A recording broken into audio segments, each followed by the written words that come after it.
Welcome back to AM Northwest.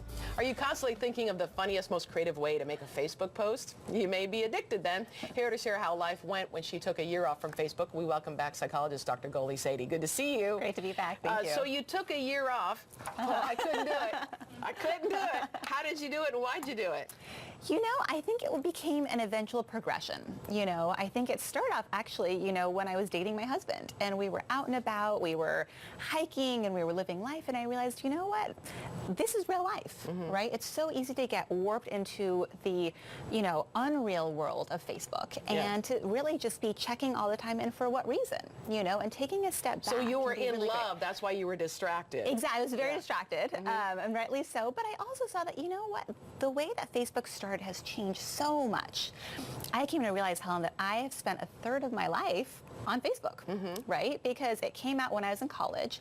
And for a decade, I was just always, used to this idea of, oh, you meet somebody, you friend them, this, that, and the other. But you start to realize that, what, am I really friends with these people, right? How genuine is it? What happens when you take a step back? Are you going to still be as connected with other people? And I was just, as a psychologist, also interested to find out the answers to those things. Yeah. So did life become more authentic then to you? It absolutely did. I really found that I wasn't thinking in terms of a Facebook status post, right? You realize that your thinking becomes warped. And it's so insidious because suddenly you're thinking, oh, well, this is really funny. I should post this or I should post that. And you're really missing out on the real moments that are happening. Right. We've all been to an event, Helen, where we're with somebody and the whole time they're on their phone, right? They're taking a picture, they're posting. Yeah. And the reality is... I'm so guilty of this. I don't even know what to say. I feel like I need to leave the room so you can talk about it. But okay, go ahead. But what happens is sometimes then that person stops engaging with other people. Sure. Right? And so they're creating this amazingly fun persona online, but then when you're interacting with them, they're no longer there with you. Yeah. Right? Yeah, that's really true. We actually had a comedian on the show. Yeah. And outside of being on the set, she was on her phone. And I follow her, and she's very fun on her posts. Exactly. But in person, she was always doing this. Exactly. So I totally get what you're saying. Exactly. So it doesn't, and being on social media doesn't mean you have the social connection that you're having face-to-face. Exactly. I think a lot of us can have 1,000 friends and say, I'm really social, I have all these friends, but how many people do you really have that are in your close circle that you can sort of pick up the phone with, right? And say, oh, I'm going to go hang out with this person or be with that person. And I think we have a lot of these superficial friendships. And I don't think that it's anything bad or intentional that we've done. I know a lot of the friends that I've had, I was maybe in a class, we had a group project in college, and you become friends with them and you never really go through the work of unfriending them, and you don't want to be mean, and so you're kind of in this uncomfortable situation. But you end up collecting all of these people that you're really not really connected with in a real way. And then you talk about, too, sometimes the past can just stick around and haunt you. Exactly. I see this a lot in my counseling practice, actually, especially when I work with a lot of college students. They had the triggers of exes, right? They had the triggers of people they were friends with, or maybe a professor. I think about it as almost like a spring cleaning that we oftentimes do of our wardrobe. But what about these people that we've brought into our lives? And especially if we've been on Facebook for 10, 15 years. I've heard of people who will go through and they'll just get rid of folks, right? And just kind of purge their account. Other people will start a new account. And it can, again, become really complicated, because I remember back when I was on Facebook, it was mostly college students, maybe a couple of professors.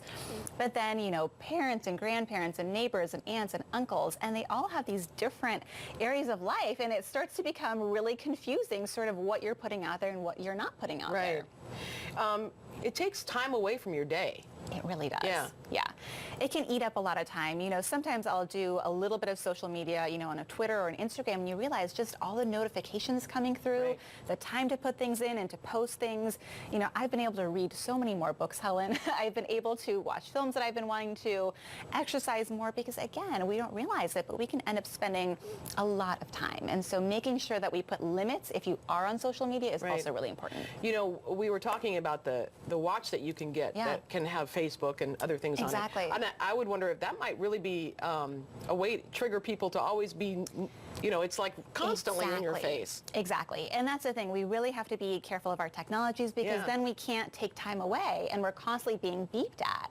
And I think it's great to be, healthy and have fitness trackers and things like that. But when you have all of the alerts coming through, you're really missing out on the present moment. And our anxiety starts to go up, right? Because I have to get back to this person and what's that person saying?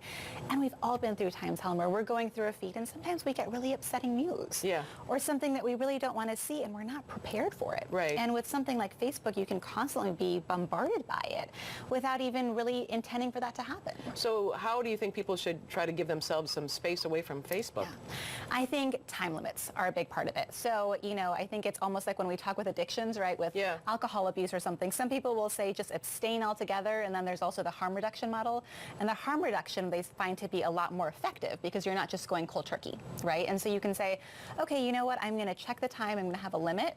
I'm only going to do 10 minutes at a time, right? Or I'm going to minimize the screen when I go to do other stuff on the internet.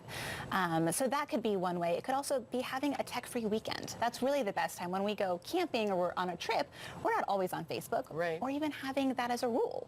I remember the first time we ever went to Hawaii with my family was at all phones away. And it was so freeing to say, we're all here together.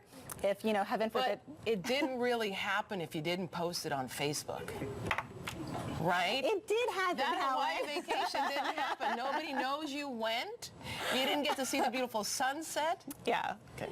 I'm just teasing. I am, because I have the problem, so I appreciate it. Goalie, thank you very much. Appreciate it.